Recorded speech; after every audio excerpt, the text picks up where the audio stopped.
Bonsoir à tous, bienvenue dans ce nouvel épisode des dossiers parallèles de Misogyne.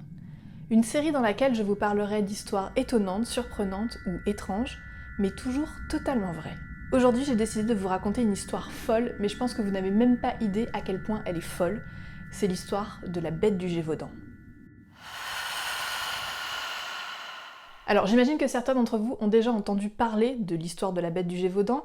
Moi personnellement, je l'ai découverte avec le film Le Pacte des loups, qui avait été un succès à l'époque, sauf que moi je pensais vraiment que c'était une légende, et j'ai découvert beaucoup plus tard que c'était une histoire totalement vraie, la bête du Gévaudan a vraiment existé. Je vais pas vous spoiler, mais l'affaire n'est aujourd'hui toujours pas totalement et officiellement résolue, même si on a certaines hypothèses dont je vous parlerai à la fin de la vidéo. L'histoire commence en 1764 alors que Louis XV est roi de France, mais c'est pas le top. En effet, on sort de la guerre de 7 ans, le moral des Français est ruiné, tout comme les caisses du royaume. Donc autant vous dire que si on avait fait un sondage IFOP à l'époque, il aurait pas eu une popularité de ouf. Et l'histoire de la bête se déroule dans le pays du Gévaudan, ce qui correspond à peu près à la Lozère. C'est une région qui est assez rigoureuse, le climat y est très froid, il fait jusqu'à moins 20 degrés pendant l'hiver, pendant 3 mois de l'année c'est recouvert de neige, et en dehors de ça c'est quand même très brumeux. Une région, somme toute toute, très chaleureuse. C'est également un endroit qui est très pauvre, c'est principalement des paysans qui habitent, ils vivent de l'élevage,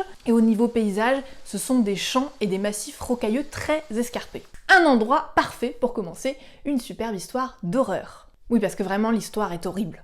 D'ailleurs, je tiens à préciser avant de rentrer dans le vif du sujet que tout ce dont je vais vous parler est totalement vrai, c'est vraiment tiré de documents historiques de l'époque. Nous sommes donc à l'été 1764 lorsqu'une jeune fille revient apeurée au village en jurant qu'elle a été attaquée par une bête. C'est hyper important de noter qu'elle parle déjà de bête et pas de loup. Les habitants du Gévaudan connaissent très bien le loup, ils cohabitent avec toute l'année, et d'ailleurs pour le faire fuir, généralement il suffit simplement de lui jeter des petits cailloux. Mais là elle jure, ce n'est pas un loup. Il était bien plus gros, le nez plus court, avec un pelage roux et un long trait noir sur le dos. L'affaire aurait pu en rester là, si quelques semaines plus tard, une fillette de seulement 14 ans qui était portée disparue est retrouvée à moitié dévorée à l'orée du bois. Au départ, on ne fait pas le rapprochement. Ah bah oui, nous sommes au XVIIIe siècle, on ne peut pas faire des buzz avec Snapchat. C'est seulement en août 74, et après la mort de 2 autres vachers de 15 ans retrouvés égorgés et décapités, que l'on commence à se poser des questions. Des loups attaqueraient l'homme, mais ça n'arrive jamais. Les villageois décident d'organiser une première battue qui ne donnera rien. Durant le mois de septembre, 2 nouvelles attaques mortelles sont déclarées. L'affaire, elle commence quand même à être prise au sérieux au niveau des autorités locales et on décide de mobiliser des dragons pour partir en chasse. De nombreuses battues sont donc organisées par ces dragons, mais mis à part quelques gros loups, on ne trouve rien et les attaques continuent. Nous sommes au mois d'octobre et la bête a tué en seulement 4 mois déjà 10 personnes et blessé 6 autres. Le 7 octobre, une jeune fille de 20 ans est retrouvée décapitée, on ne retrouvera sa tête qu'une semaine plus tard. Et là aussi on commence à se poser des questions. Une bête qui décapite?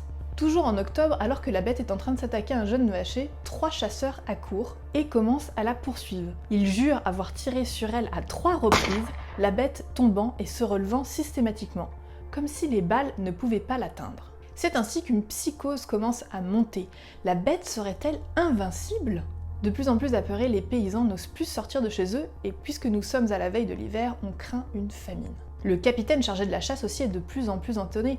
Il a l'impression que la bête peut savoir à l'avance où vont se dérouler les battues, puisque systématiquement, elle frappe à l'opposé.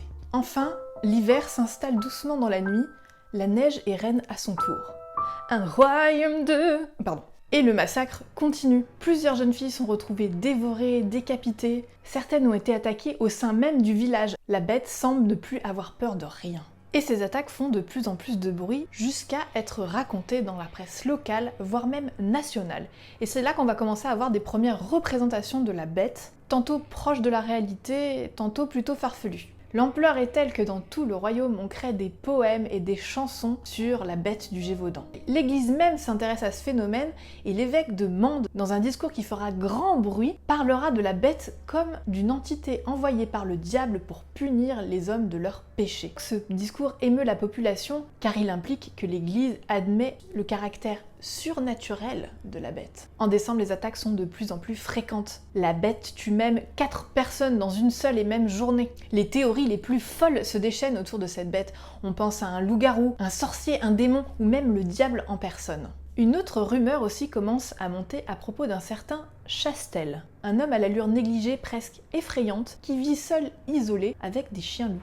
mais nous en reparlerons plus tard. Cette fin d'année est marquée par des attaques quasi quotidiennes. Les dragons sont dépassés et usent de toutes les ruses pour essayer d'attraper cette bête. Les chasseurs se déguisent en femmes puisque la bête s'attaque principalement à des femmes et des enfants, mais ça ne donne rien. Une autre méthode utilisée aussi est de laisser les cadavres à l'air libre et les remplir de poison au cas où la bête reviendrait terminer son repas. Je ne sais pas si vous arrivez à vous imaginer l'ambiance générale, mais nous sommes en plein hiver. La région est meurtrie par toutes ces attaques de jeunes femmes et surtout d'enfants assassinés dans des conditions atroces, et on laisse leurs cadavres à l'air libre avec du poison à l'intérieur. Autant vous dire que le moral n'est pas au beau fixe. Louis XV lui-même commence à prendre l'affaire très au sérieux et propose une prime de 1000 livres pour quiconque tuera la bête et lui ramènera afin qu'il l'expose dans son jardin de Versailles. Le 11 février est organisée la plus grande battue jamais organisée et qui rassemblera plus de 40 000 personnes. Cette battue ne donnera rien. Les attaques continuent et on peut parler d'un véritable massacre. La bête semble toujours frapper à l'opposé des battues, le capitaine est désespéré, d'autant plus que les morts s'accumulent et que l'affaire commence à faire du bruit jusqu'à l'étranger, où tout le monde se moque des Français, incapables de tuer un simple loup.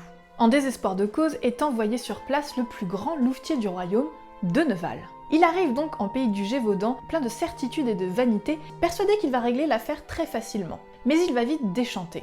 Tout d'abord, en s'appuyant sur les témoignages, il remarque que le comportement de la bête n'est pas du tout similaire à celui d'un loup. De plus, il commence à se poser pas mal de questions. Lui aussi remarque que la bête attaque systématiquement à l'opposé des battus. Et il commence aussi à rassembler pas mal de témoignages, disant que certains cadavres avaient été retrouvés dénudés, mis en scène, et même des têtes décapitées reposées sur les cadavres. La bête serait-elle un homme? Denneval continue de mener l'enquête et très vite entendra parler de Antoine Chastel.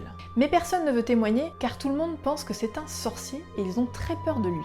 Mais qui est alors ce fameux Chastel? La famille Chastel est composée d'abord de Jean Chastel, le patriarche. C'est un homme de 57 ans qui sait lire et écrire, ce qui est plutôt rare à l'époque dans cette région. C'est aussi un excellent tireur qui vit de la chasse. Il a 9 enfants, mais celui qui nous intéresse, c'est son fils cadet Antoine, qui a fui le domicile très jeune et beaucoup voyagé. Et malheureusement s'est fait emprisonner en Afrique du Nord, où il a appris à dresser des animaux sauvages, mais a aussi été beaucoup torturé. De retour au pays, c'est quelqu'un de traumatisé qui fuit les gens, il vit en ermite dans la forêt avec ses animaux et ne se laisse approcher que par sa famille.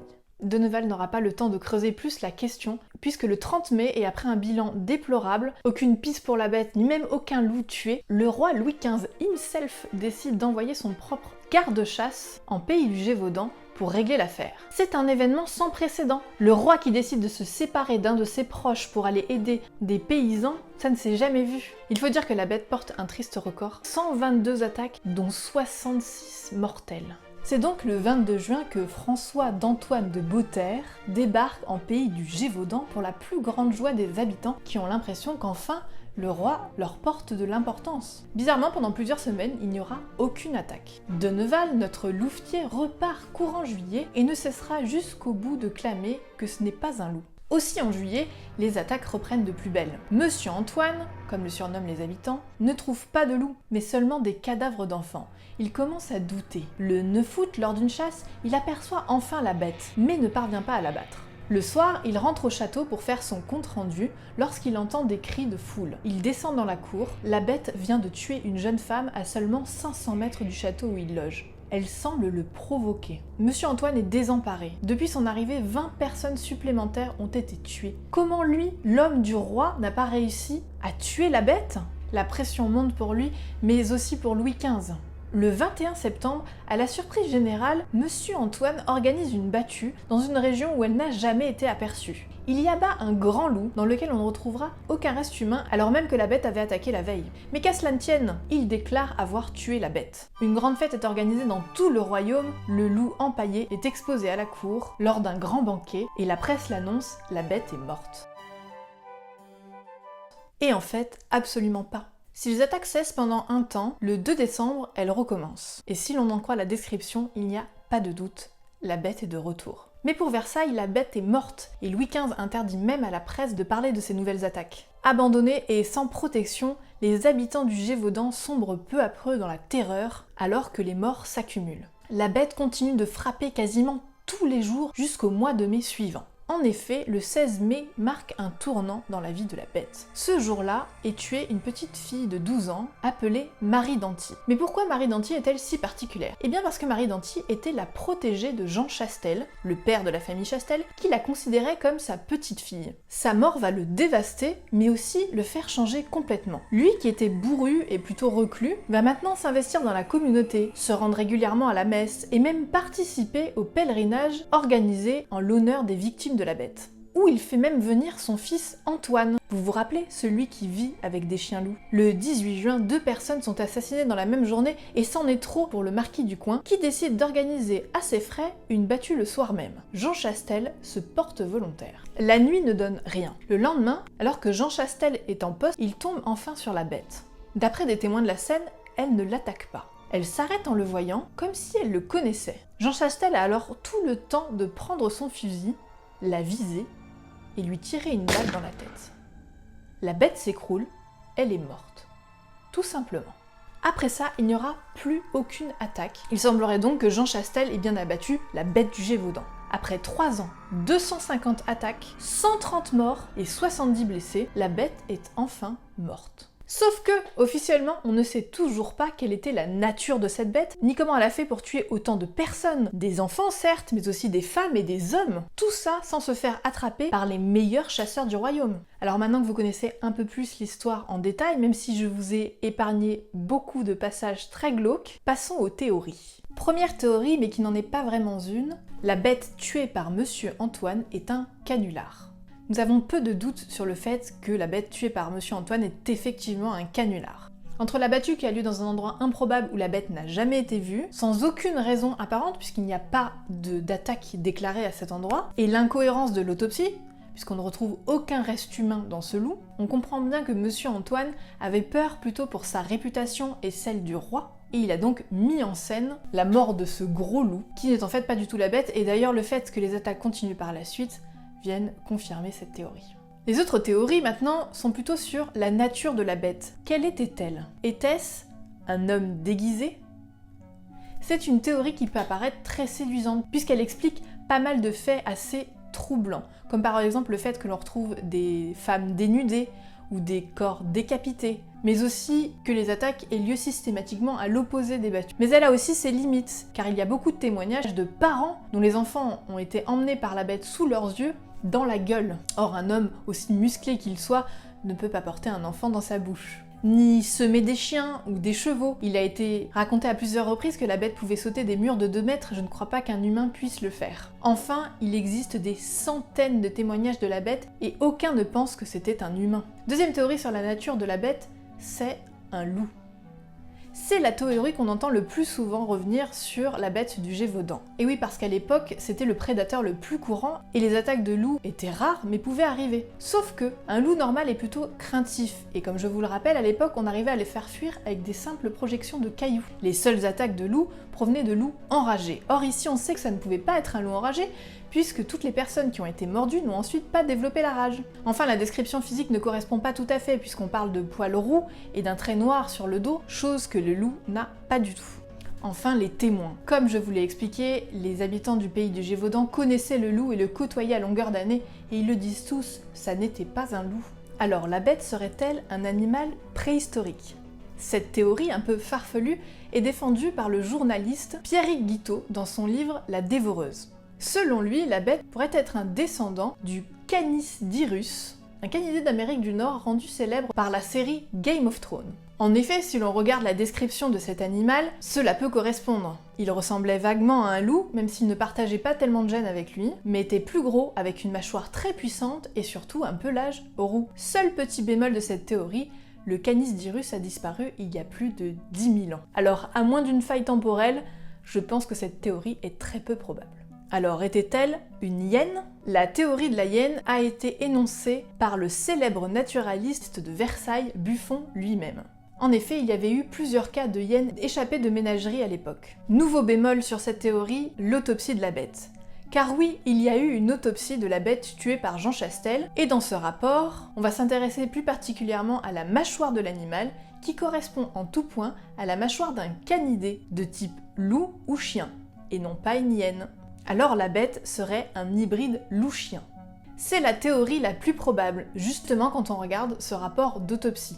Ce rapport très détaillé nous donne toutes les caractéristiques physiques de la bête tuée par Jean Chastel. La taille de l'animal, son poids, la forme de ses yeux, de ses oreilles, la longueur de son museau, de sa langue, mais aussi la couleur de ses poils. Mais alors me direz-vous, pourquoi avec ce rapport d'autopsie n'a-t-on pas fait une reconstitution de l'animal afin de savoir à quoi il ressemblait?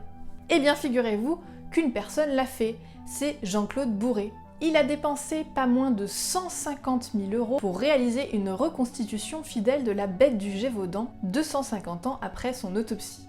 Voici donc la bête. Clairement, on voit que c'est un hybride chien-loup. On peut même reconnaître les mêmes similarités que les chiens de guerre de l'époque, qui sont proches de nos actuels mastifs du Tibet. Alors maintenant, la grande question c'est, la bête a-t-elle agi seule ou y a-t-il eu une intervention de l'homme? Nous avons peu de doutes sur la nature de la bête, puisque suite à cette reconstitution, on voit quand même clairement que c'est un hybride chien-loup. En revanche, certaines questions demeurent. Déjà sur l'hybridation elle-même, s'il arrive dans la nature que quelques chiens errants puissent parfois se reproduire avec des loups, ici on parle quand même d'un croisement avec un chien de guerre. Il serait quand même très étonnant que ce soit arrivé de manière totalement naturelle. Ensuite sur l'attitude même de la bête, elle ne s'attaque jamais aux troupeaux, seulement aux humains, elle attaque systématiquement à l'opposé des battus, comme si elle savait où elles allaient avoir lieu. Et doit-on parler de ces cadavres retrouvés décapités ou dénudés? Ensuite, on peut aussi revenir sur le fait que Jean Chastel arrive à abattre la bête très facilement, alors que pendant des années, des chasseurs expérimentés n'ont pas réussi à le faire. Sans oublier qu'il est le père de Antoine Chastel, un psychopathe qui vit seul avec des chiens loups, pile dans la zone centrale où ont lieu toutes les attaques. Alors, je ne veux accuser personne, mais bon, avouez que c'est quand même assez gros. Et vous ? Quelle est votre théorie sur la bête du Gévaudan? N'hésitez pas à me la mettre en commentaire. J'espère que cette vidéo vous a plu, et pour ne louper aucun des prochains épisodes des dossiers parallèles, n'hésitez pas à vous abonner. Salut et bonne nuit.